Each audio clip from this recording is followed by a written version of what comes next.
Amakuru atugeraho muri aka kanya mu Rwanda aravuga yuko Minisitiri w'Ubuzima Dr Ngamije Daniel yatangaje ko nta mpungenge u Rwanda rufite ko hari abaturage bashobora kwanga guhabwa urukingo rwa COVID-19 ndetse ko yiteguye kurufata bwa mbere kugira ngo atange urugero rwiza. Ibi rero abitangaje nyuma y'iminsi mu by'ukuri mu Rwanda hafashwe ibyemezo bikomeye cyane mu ngamba zo kwirinda icyorezo cya COVID-19.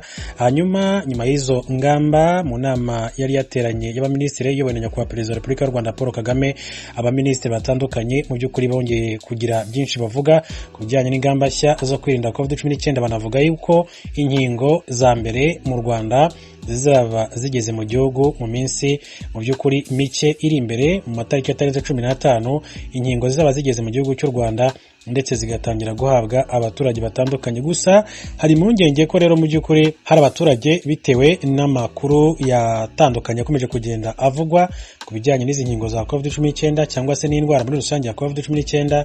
Hakaba rero mu by'ukuri harakomeje kugenda impungenge zitandukanye z'uko hashobora kuzavuka abaturage mu by'ukuri bafite impungenge kuri uru rukingo, bakaba bakwanga yuko bahabwa uru rukingo. Amakuru rero mu by'ukuri yakomeje kugenda agarukaho n'impande zitandukanye nyuma rero yuko Minisitiri w'Ubuzima avuze yuko mu by'ukuri azatanga urugero rwiza akaba ari we uherwaho. Hari abagize reaction zitandukanye, hari uwagize ati rwose ababyeyi bacu bose bazabahereho hamwe n'imiryango yabo kuko nibo baturebera ahakomeye. Ati wenda twe naho zashira tudakingiwe twakwihangana ariko bakazihabwa kuko turabakunda cyane. Hanyuma undi yagize ati no, ahubwo bazahere kuri perezida hanyuma abone uko rero azadusura, ati turamukumbuye, ati tumubwire ibibazo byacu. Akaba ari undi muturage wagize ibyo avuga. Undi yagize ati uwa mbere ugomba kuruhabwa ni nyakubahwa perezida wacu, ati wowe ugomba kuzaba uwa kabiri. Undi yagize ati ko mbona ibindi bihugu se perezida ari we uvuga ko azatanga urugero akabanza kuruterwa, ati Kagame we ko mbona ashora Minisitiri w'Ubuzima ngo abe ari we utanga urugero bite yewe, ati ntibyumvikana. Undi ati ibi ntabwo bitanga icyizere 100%, ati birashoboka ko abayobozi bazabatera original twebwe rubanda ruciriritse baduhe ibicupuri. Undi ati ntawe nshishikarije kutarufata ariko njyewe ntarwo nzafata, ni umuturage wabigiye bigarukaho cyane. Undi ati njyewe nzarwemera. Undi ati ntihazabeho agahato, tisha isi iragoye pe. Undi ati n'ubundi nakingiwe nyinshi kandi sinzi ibyo zari zirimo kandi sinteze kurama imyaka ibihumbi, ati bazazane mu by'ukuri tuziteze rwose, ati nta kundi, ati byaba byiza kabisa babahereyeho. Undi ati ubundi se twabwirwa n'iki ko ari urukingo azahabwa nyakuri koko, ati wenda ni urushinge bazashyiramo amazi asanzwe gusa nyine izo microchip zabo ati ntibazizane, ati hapfa uwavutse ariko amazi yo ndabizi ko badashobora kuyatera umuntu kuko yatamugiraho ingaruka. Hanyuma undi ati hoya, ati nanjye bazampereho. Undi ati nibabanze batuzanire urukingo rwa malaria, ati na sida mbona ari byo rero byica benshi cyane. Undi ati yego. Undi ati perezida n'umuryango we baduhe urugero rwiza. Undi ati COVID-19 we, ati cyakoze icyambwira mu Burundi na Tanzania nkamenya niba buri rugo rudapfusha umuntu buri munsi kuko nta ngamba nimwe bigeze bafata yo kwirinda ndetse no gukumira iyo ndwara, ati bo batemera. Undi ati ese ubundi ko wikingiye batagipfuye nk'uko mubivuga, ati jye sinzikingiza nishaka nzipfire ntago nteze gusarura. Undi ati bamutera ubutarimo umuti naho. Undi ati ese ko umubyeyi akingiza umwana we ubushake ninde wamuhaye urugero niba bisaba gutinyura abaturage? Kigaragara nuko icyo mushaka ko batinyuka giteye ubwoba. Undi ati icyo nakwisabira nje uru rukingo ntiruzabe itegeko umuntu azarwiteze ari uko abishaka. Undi ati bazaruhe abatinya gusohoka, mbese aba bakunda ubuzima cyane abandi batureke twipagasirize.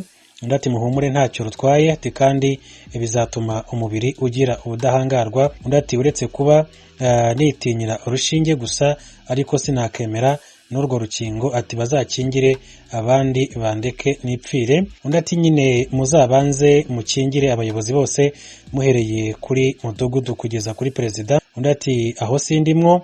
Undi ati ahubwo rugezehe ngo mbe uwa mbere. Ni ibitekerezo byinshi rero mu by'ukuri undi ati imbaye uwa mbere ati utazarwemera ntibazabitsindagire mu muntu ibyo badakeneye. Undi ati imbaye uwa mbere utazabyemera ati mu by'ukuri ntibazatsindagire mu bantu ibyo badakeneye, umubiri w'umuntu ntavogerwa. Mu by'ukuri ni abantu benshi bakomeje kugenda bivugaho nyuma y'uko Minisitiri w'Ubuzima Dr Ngamije Daniel avuze yuko mu by'ukuri izo mpungenge niba hari abaturage bazifite we azanaruterwa mbere kugira ngo mu by'ukuri izo mpungenge ku baturage zishire. Ni COVID-19 rero mu by'ukuri navuga ko yateye ikibazo isi gikomeye cyane, ndetse n'ubukungu busubira inyuma. Ntabwo twavuga kugeza amagingo anga imibare y'abantu bamaze kwicwa n'iki cyorezo ni myinshi cyane mu bihugu bikomeye cyane nka Leta Zunze Ubumwe za Amerika ndetse n'Ubutaliyani, cyane ko abari ibihugu biba birimo n'abasaza benshi cyane cyangwa se bari mu myaka y'ubukure myinshi cyane. Navuga ko rero ari ikintu gikomeye cyane, gusa bitewe n'imyumvire y'abantu, bitewe n'ibihuha byinshi byagiye bivugwa cyangwa se imisesengurire y'abantu ko bagiye batekereza iki cyorezo cya COVID-19, mu by'ukuri birashoboka ko hashobora kuzabaho imbogamizi z'uko hari abantu bazatinya guhabwa uru rukingo. Gusa ikiriho nk'uko abaturage bakomeza kuyabisaba ati ntibizabe itegeko, ariko simpamya neza ko bitazaba itegeko kubera yuko niba mubona uburyo iki cyorezo cyugarije isi, uburyo abantu bashyira muri gahunda ya guma mu rugo bose, mpamya neza ko baramutse mu by'ukuri abantu bavuze ngo ntihabeho itegeko ryo kwikingiza, sinzi uburyo leta yazabijera, byaba ari ikindi kibazo gikomeye cyane. Gusa reka dutegereze tuzarebe uko ingamba mu by'ukuri cyangwa se uko bizagenda, uburyo leta izatingiramo abaturage bayo bitewe mu by'ukuri nuko ishami ry'umuryango w'abibumbye ryita ku buzima OMS ryasohoye urutonde rw'agateganyo rw'inkingo za COVID-19 zizatangwa mu bihugu bitandukanye byo ku isi bigizwe ahanini n'ibikennye n'ibindi bikiri mu nzira y'amajyambere. Ni muri gahunda yo gusaranganya inkingo ku isi izwi nka COVAX. Mugenzi wacu Geoffrey Mutagoma yanyujije amaso muri urwo rutonde aratubwira uko izo nkingo zizatangwa ahereye mu bihugu byo mu karere k'ibiyaga bigari. Icyegeranyo cyashyizwe ahagaragara n'urwunge COVAX rwishyize hamwe gushaka no gusaranganya inkingo z'icyorezo cya COVID-19 kigaragaza urutonde rurerure rw'ibihugu bikiri mu nzira y'amajyambere byiganjemo ibyo muri Afurika no muri Aziya, nuko inkingo za COVID-19 zizasaranganywa muri ibyo bihugu. Mu bihugu byo mu karere k'ibiyaga bigari bya Afurika, Repubulika ya Demokarasi ya Kongo niza ku isonga mu kwakira inkingo nyinshi, ikaba yaragenewe izigera kuri miliyoni 6,948. Kenya ni ikurikiraho kuri miliyoni 4,176, Uganda miliyoni 3,552, u Rwanda 966, naho Sudani y'Epfo 864. Uburundi na Tanzania ntibigaragara kuri iki cyegeranyo cyasohowe na gahunda ya COVAX. Nk'uko bitangazwa n'iyi gahunda yo gusaranganya inkingo, biteganijwe ko mu mpera z'ukwezi kwa gatatu izigera kuri miliyoni 100 zakozwe n'ikigo Pfizer cy'Abanyamerika hamwe na AstraZeneca y'Abongereza zizaba zamaze gusaranganywa. Naho kugeza mu kwezi kwa karindwi hazaba hamaze gutangwa izigera kuri miliyoni 200. Leta ya Uganda ikimara gutangaza ko igiye gushora umutungo ubarirwa mu mamiliyoni y'amadolari mu mushinga ifatanije na Repubulika Iharanira Demokarasi ya Kongo wo kubaka imwe mu mihanda n'amateme muri icyo gihugu, ntabwo abanyagihugu basanzwe aribo babyamaganye bonyine bavuga ko Uganda nayo itishoboye, ahubwo na bamwe mu bashinga amategeko ntabwo babyakiriye neza. Nyamara Minisitiri ushinzwe iby'ubucuruzi Emilia Cyambade yasobanuye ko iki cyemezo cyagezweho ibihugu byombi bimaze gusuzumira hamwe zimwe mu nzitizi zibangamira ubucuruzi hagati y'abyo byombi.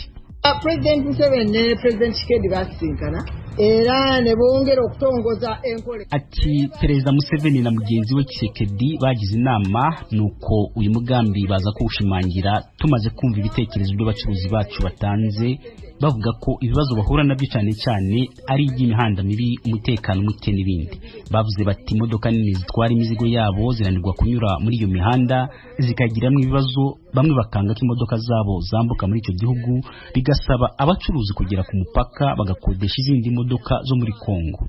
Ubwo rero ibyo byose bigatuma batakaza igihe ku mipaka n'amafaranga arenze ayo bakabaye bakoresha. Hamwe urugendo rwagatwaye amasaha makeya rwatwaraga hafi icyumweru cyose.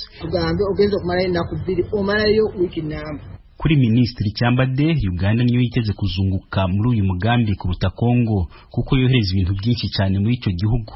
ibyo birimo imyaka n'ibikorerwa mu nganda, kandi ubucuruzi hagati y'ibihugu byombi buzamuka ku bice 9% buri mwaka. Ebyobusuubuzi bigenze byeyongera. Twali tutunda ebintu bya miliyoni 479 dola. Iby'ubucuruzi byagiye byiyongera. Mu 2016 twambukije muri Kongo ibintu by'imiliyoni z'amadolari 479. Mu 2019 ho twajanye muri Kongo ibicuruzwa bishagije gato imiliyoni 600 z'amadolari y'amanyamerika. Ubu nta nubwo twari twongeraho ibyo tumaze kugurisha muri icyo gihugu by'umwaka ushize. Ibicuruzwa twambutsa muri Kongo ubu bimaze kwiyongera kugera kuri 45%. Nta kintu cyo muri iki gihugu, haba mu bihingwa cyangwa ibikorano byo mu nganda, kidafite isoko muri Kongo. Hari igihe numva abantu bavuga ngo mbese twe tuzungukira he kugira ngo dushore umutungo wacu muri Kongo, ahubwo ntitwe twunguka cyane kuruta abanyekongo. Kongo nta kintu gituruka kiza hangaha uretse imbaho nkeya hamwe n'ibitenge bikeya. Teri nyenyo bintu bibaza kakatale kafu. Minisitiri Chambade yongeyeho ko 57% ry'ibikorwa by'ubucuruzi hagati y'ibihugu byombi